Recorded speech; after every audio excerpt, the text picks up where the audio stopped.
4.4절의 파트 2에서는 감마 디스트리뷰션, 우리말로는 감마 분포에 대해서 살펴볼게요. 먼저 구성은 다음과 같이 두 가지로 되어 있는데요. 첫 번째는 스탠다드 감마 디스트리뷰션에 대해서 볼 거고요. 그 다음에 두 번째로는 감마 디스트리뷰션에 대해서 보도록 할게요. 이 차이는 우리가 익숙하죠. 노멀 디스트리뷰션을 공부할 때도 처음에 스탠다드 노멀 디스트리뷰션을 공부하고 그 다음에 노멀 디스트리뷰션을 공부했잖아요. 그것과 같은 관계라고 보면 되겠어요. 그러면 먼저 스탠다드 감마 디스트리뷰션, 감마 디스트리뷰션 중에서 가장 표준이 되는 것에 대해서 살펴보도록 할게요. 먼저 감마 펑션이라는 것을 정의해야 되는데요. 감마 펑션의 정의는요. 일단 기호는 감마 오브 알파라고 이렇게 쓰고요. 이것은 감마라고 읽고 그리스 레터고 대문자를 쓴 거죠. 이것이 정의되는 방법은요. 감마 알파는 x의 알파 마이너스 1승 곱하기 2의 마이너스 x승 두 개를 x에 대해서 적분하는데 0부터 무한대까지 적분을 하면 돼요. 그럼 여러분 일단 궁금하죠? 왜 이렇게 복잡한 함수가 중요하게 쓰일까? 그것에 대해서 먼저 모티베이션을 주려고 하는데요. 그 이유는 다음과 같아요. 우리가 팩토리얼을 잘 알죠? n 팩토리얼. 그럼 어떻게 되죠? 0 팩토리얼, 1 팩토리얼, 2 팩토리얼, 3 팩토리얼, 4 팩토리얼 이런 거 잘 알아요?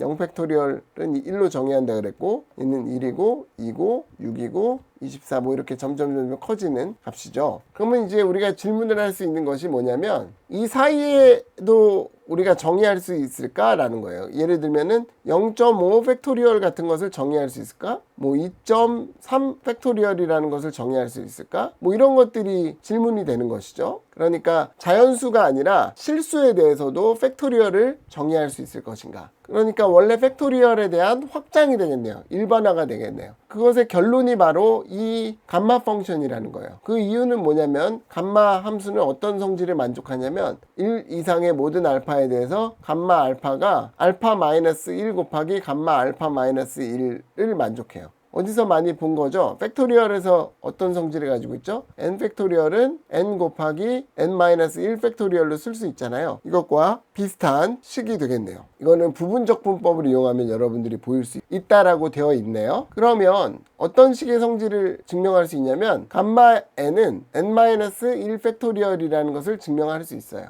그래서 이것이 바로 감마가 정의되는 그런 가장 중요한 동기부여라고 보겠어요. 여기서 설명한 것과 같이. 예를 들면은 감마 2분의 1은 마이너스 2분의 1의 팩토리얼의 의미를 가진다고 보면 되겠죠. 그것의 값은 루트 파이다 라는 것도 보일 수가 있어요. 그러면 이 감마 펑션을 이용해서 유사하게 분포를 정의할 수 있는데 그것이 바로 스탠다드 감마 디스트리뷰션이에요. 어떻게 정의를 할 거냐면은 아까 감마 펑션에서 이 안에 있는 부분 있죠. x의 알파 마이너스 1승 곱하기 2의 마이너스 x승 이 부분을 이용해서 PDF를 정의하려고 해요. 그런데 이것을 0부터 무한대까지 적분하면 1이 안 나오고 감마 알파가 나오잖아요. 그러니까 감마 알파로 나눠주면 상수인데 상수로 나눠주면 이것을 0부터 무한대까지 적분하면 1이 되겠죠. 그래서 이 f를 이렇게 정의하면 PDF의 성질을 가질 수 있겠네요. 그래서 이거는 x가 0보다 커나 같을 때만이고 나머지의 경우에는 0이라고 정의를 하고요. 그러면 이제 그림은 이런 식으로 나온대요. 알파가 1인 경우 그 다음에 2인 경우, 5인 경우 그러니까 이렇게 최고점이 점점 뒤로 밀리는 그런 식의 모양을 볼 수가 있겠네요. 그러면은 기본적인 성질은 이 fx 세미콜론 알파가 0보다 커나 같고 0부터 무한대까지 적분을 하게 되면 이렇게 되니까 1이 돼서 PDF의 성질들을 만족하게 되는 것이죠. 네, 이상으로 스탠다드 감마 디스트리뷰션을 정의를 했어요. 그 다음에 파트 2에서는 일반적인 감마 디스트리뷰션을 정의하려고 하는데요. 그 정의는 다음과 같아요. Continuous Random Variable X가 감마 디스트리뷰션이다 라고 하는 것은 다음과 같은 PDF를 만족하는 건데요. 아까 스탠다드 감마 디스트리뷰션에서는 패러미터가 알파 하나였지만 여기서는 패러미터가 하나가 더 늘어요. 그래서 알파하고 베타가 있고요. 이 두 개의 패러미터를 가지는 것의 PDF fx는 다음과 같다라는 거죠. 그러니까 다시 쓰자면 x는 감마, 알파, 베타 두 개의 패러미터를 가지는 확률 분포가 되겠네요. 이것의 정의는 아까 스탠다드하고 비슷한데 베타라는 게 새로 도입이 돼요. 그래서 여기에 베타분의 1이 들어가고 여기에 베타의 알파승이 들어가고